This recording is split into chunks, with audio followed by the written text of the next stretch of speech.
What's up, people? It's Mush, and this is Relationship Matters with Mush. You already know.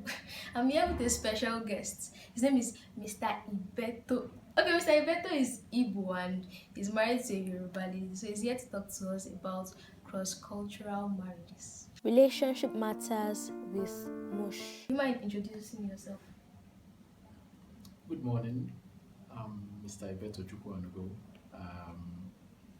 From Anambra State, married to a Yoruba woman, not just a Yoruba woman, and Ijebu woman. But Ijebu people are stingy. Ijebu people are not stingy, they are enterprising. And because they are enterprising, they find it difficult to part with resources because of the stress they undergo in getting these resources. But they party a lot. Like they have to spend to party and they like partying. To show. You know, Ijebus, one thing I know about Ijebus is that they are very fashionable people. And once you are a fashionable person, you always look for occasions to show off your fashion sense. Oh. Just like Mush is fashionable, she always looks for ways to show off her fashion sense. That was why she came up with this show on how relationships can get better. But I know it's actually a way of showing her fashion sense. People don't mind her. She's actually showing off her fashion sense. It is not true. Okay, sir. So did you get married to a Yoruba lady because of the cost of getting married to an Igbo lady? Mush, you are putting me on the spot here. I didn't get married to a Yoruba woman because of the costs of. Besides, in Igbo land, it's not every part of Igbo land. Marriage is expensive. Like where I come from, Anambra State, getting married to a woman is not so expensive. It's when you get to places like Imo. I hope the cameraman is not Imo. Okay. When you get to places like Imo, yeah, it's expensive getting married to a wife.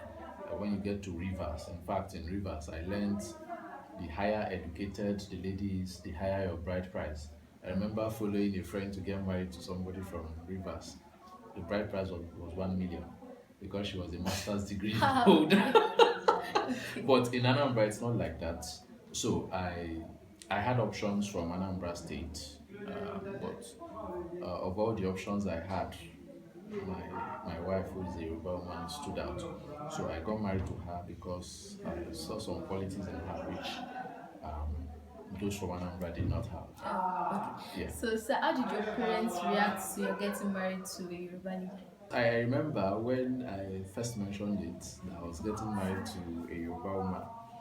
My mom was like, Yoruba, please, don't even mention it again, please. And don't even allow your dad hear about it because he's not going to listen to you. But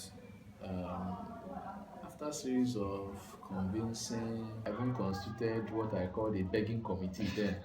So we talked Momsi, we talked Popsi, and we were like, okay, we'll come and see the person. So Popsi and Momsi came down to Abeokuta, where I'm based. She's also based in Abeokuta. So they came down and I invited her over to the house.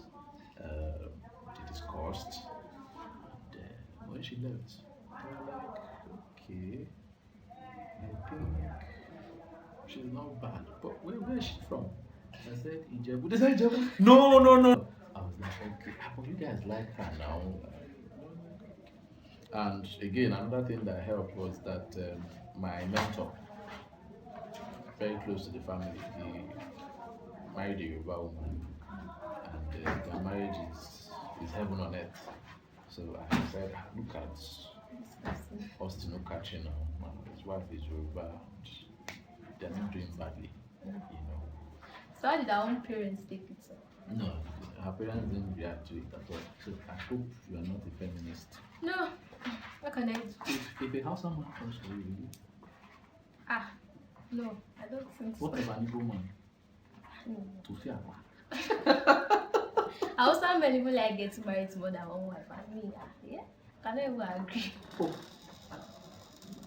Don't you support polygamy? No, I don't. But you are Muslim. It doesn't matter. What language do you speak to your kids? Igbo now.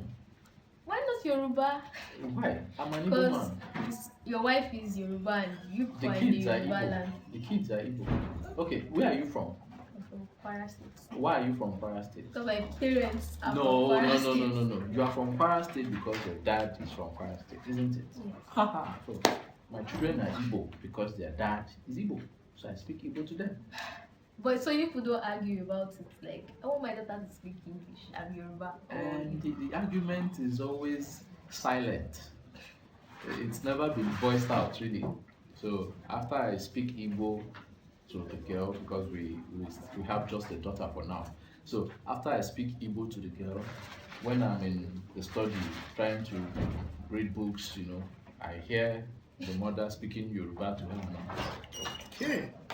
Okay, sir, but there's this thing about, okay, when you want to get engaged, maybe you go to the husband's side, and then when you want to, like, get married, you go to the wife's side. It was not like that for some people. You could just choose one particular place for the engagement, production. Yes, while we were preparing for the marriage thing, I was told that in the southwest, which is predominantly Yoruba, that the marriage is usually, or the wedding is usually handled by the lady's family. But I found out, I found that alien really to the Igbo culture, because the Igbo culture, what the lady's family takes care of is the traditional marriage, what we know as the traditional wedding.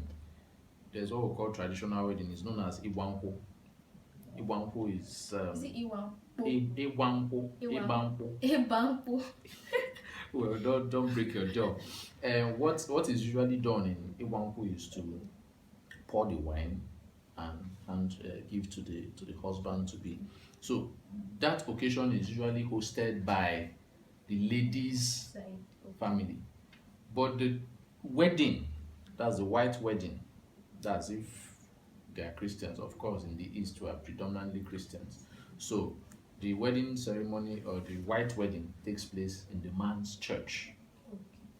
But in the Southwest, I was told it's the other way around. So it was one of the early challenges we faced while we were preparing for our marriage.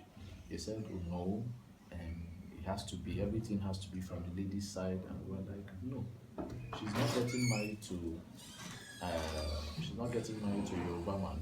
She's getting married to an Igbo man. So it has to be done the Igbo way. She's being married into an Igbo family. So you guys should allow us to do it the Igbo way. So what we did was the traditional, or engagement as the Yorubas would call it. They hosted it. Then the white wedding, they came to Lagos to do it in our church. Yeah. So, sir, does she not prepare the Igbo delicacies? And which one do you even prefer? Is it the Yoruba food or the No, I Igbo? prefer the Igbo delicacies. In fact, when we got married, one of the things she had to learn was to prepare all native soups, from bitter leaf to ofe nsala. Ofe nsala is what you know as white soup. Okay. White soup, ofe nsala, ofe ora, and the rest of them. So, but there's one she prepares very well. In fact, whenever she prepares it, I always look forward to it. That ofe nsala, the white soup. When she serves it with pounded yam, oh my God. What are the advantages of cross-cultural marriages? Yeah, so the advantages, it's usually more seen in the children, because it makes them robust in their approach towards issues, especially having to draw from two cultures in charting a particular course as it relates to something they want to do. For instance, cross-cultural marriage has been advantageous to me personally. I'll give you an example. Among the Igbos, there's not this haste to build a house. Igbos believe in this principle of set your work in the field first, then afterwards build your house. So there's no haste for the Igbo man in building a house. He believes set up the business, let the containers start coming in. Then you take your time and build the magnificent building. I'm making my people. So But for the Yorubas, they they usually believe that as early as possible, you set up a roof over your head so that you can save yourself the stress of having to pay rent and all those stuff. So it's something we have picked from the southwest. Now, if I was not married to a Yoruba woman, I wouldn't pick that. I won't pick the savings culture. The Yorubas know how to save. The Igbos don't save very much. They don't. The Igbos believe in as they come, they blow the thing, you know. What are the disadvantages of cross-cultural marriages? Disadvantages. Number one, mutual suspicion. There's always this suspicion between couples who are involved in cross-cultural marriages. Secondly, we look at the cultural barrier. I mean, yeah, cultural barrier, yes, because it is two cultures coming together to attempt to integrate, and it's usually difficult integrating cultures, really. Okay, that will be all on today's episode. Be sure to watch out for the next episode. It's going to be super interesting. Okay, so before I go, I want you to look down, pin it the video, just pin it the video and subscribe. Just try and subscribe. Thank you. That will be all for today. It's Mush signing out.